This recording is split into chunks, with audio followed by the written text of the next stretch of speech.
Wayanad Pookode veterinary college വിദ്യാർത്ഥി സിദ്ധാർത്ഥിനെ അതിക്രൂരമായി കൊലപ്പെടുത്തിയ മുഴുവൻ കൊലയാളികളെയും എത്രയും പെട്ടെന്ന് പിടികൂടണമെന്നാവശ്യപ്പെട്ട് തിരുനാവായ ബ്ലോക്ക് കോൺഗ്രസ് കമ്മിറ്റി പുത്തനത്താണി ടൌണിൽ പന്തംകുളത്തി പ്രകടനം സംഘടിപ്പിച്ചു. വയനാട് പൂക്കോട് വെറ്ററിനറി കോളേജ് വിദ്യാർത്ഥി സിദ്ധാർത്ഥിനെ അതിക്രൂരമായി കൊലപ്പെടുത്തിയ മുഴുവൻ കൊലയാളികളെയും എത്രയും പെട്ടെന്ന് പിടികൂടണമെന്നും വിദ്യാർത്ഥികളുടെ ജീവന് സംരക്ഷണം നൽകാൻ സർക്കാർ തയ്യാറാകണമെന്നും ആവശ്യപ്പെട്ടുകൊണ്ട് തിരുനാവായ ബ്ലോക്ക് കോൺഗ്രസ് കമ്മിറ്റി പുത്തനത്താണി ടൌണിൽ പന്തംകുളത്തി പ്രകടനം സംഘടിപ്പിച്ചു.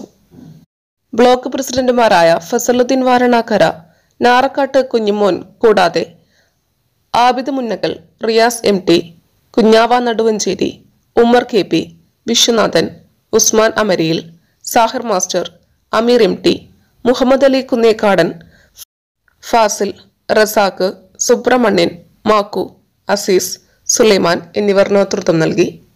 News desk media times.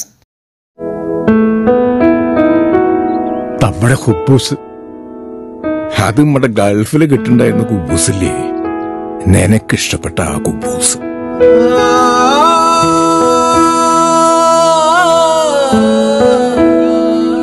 പ്രവാസികൾക്ക് മാത്രല്ല, ഇപ്പൊ നാട്ടിൽ എല്ലാവർക്കും അൽദാൻ കുബൂസ് മാത്രം മതി.